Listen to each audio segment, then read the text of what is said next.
જય શ્રી કૃષ્ણ, જય માતાજી, હર હર મહાદેવ. હવે આપણે કડિયાધ્રોના રસ્તે પહોંચી ગયા છીએ. અહીંયાથી કડિયાધ્રો લગભગ 2 કિલોમીટર જેટલું જ દૂર છે. તો હવે આપણે કડિયાધ્રો પહોંચવા આવ્યા છીએ. ચાલો આજે કડિયાધ્રો જઈએ છીએ. કડિયાધ્રો જવા માટે અહીં પાર્કિંગ છે. કડિયાધ્રો પાર્કિંગમાં અહીં ગાડીઓ રાખી દેવાની હોય છે અને અહીંયા સામે દેખાય છે એ જીપ અહીંયાથી કરવાની છે.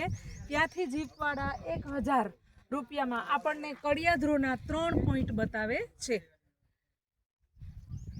અત્યારે તડકો ખૂબ છે, તેમ છતાં પણ ચાલો હું આપ સૌને લઈ જાઉં કડિયાધ્રોની સફરે.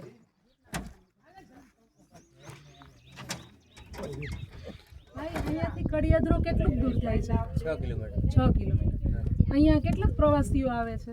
અહીંયા ઘણા બધા આવે છે. ઘણા પ્રવાસીઓ આવે છે. તો કડિયાધ્રોમાં અમને તમે શું બતાવશો?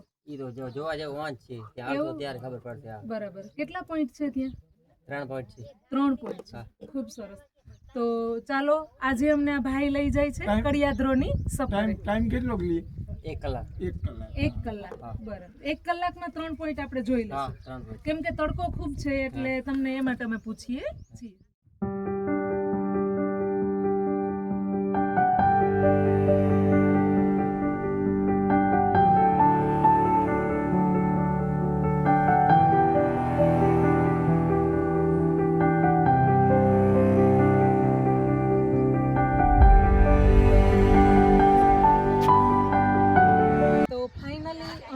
પહોંચ્યા છીએ કડિયાધ્રોમાં.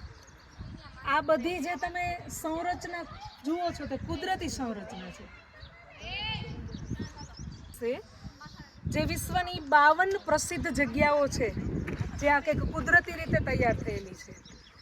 એમાંની આ 3જા નંબરની જગ્યા છે કડિયાધ્રો, જે ભુજથી 35 કિલોમીટરના અંતરે આવેલી છે. આજે તમે જોઈ શકો છો તે બધું કુદરતી રીતે જ આ પથ્થરની અંદર કોતરણીઓ થઈ છે, જે પાણીની અને પવનની થપાટને લાગીને આ જગ્યા થઈ. વરસાદ ઓછો હોવાથી આટલું જ પાણી છે, પણ જ્યારે ખૂબ વરસતો વરસાદ હોય ત્યારે આ જગ્યા ઉપર આવવાની તમને ખૂબ જ મજા આવે છે. તમે આમ દૂર સુધી જોઈ શકો છો.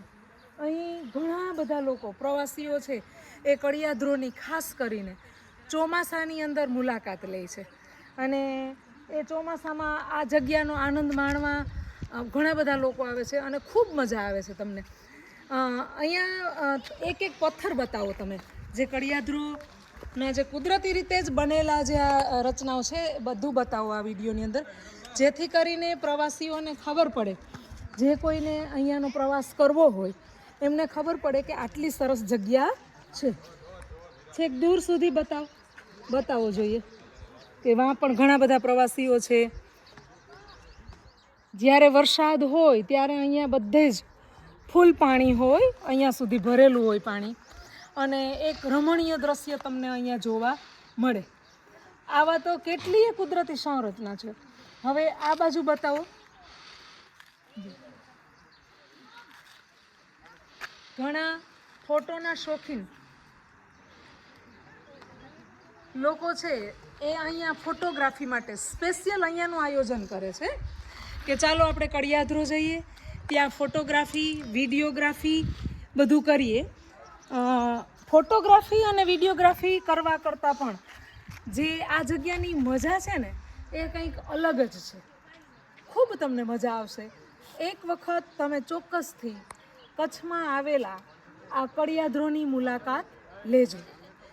પથ્થરની અંદર એની મેળે આ જે કોતરાયેલી સંરચનાઓ છે, આ કુદરતી રીતે બનેલું છે,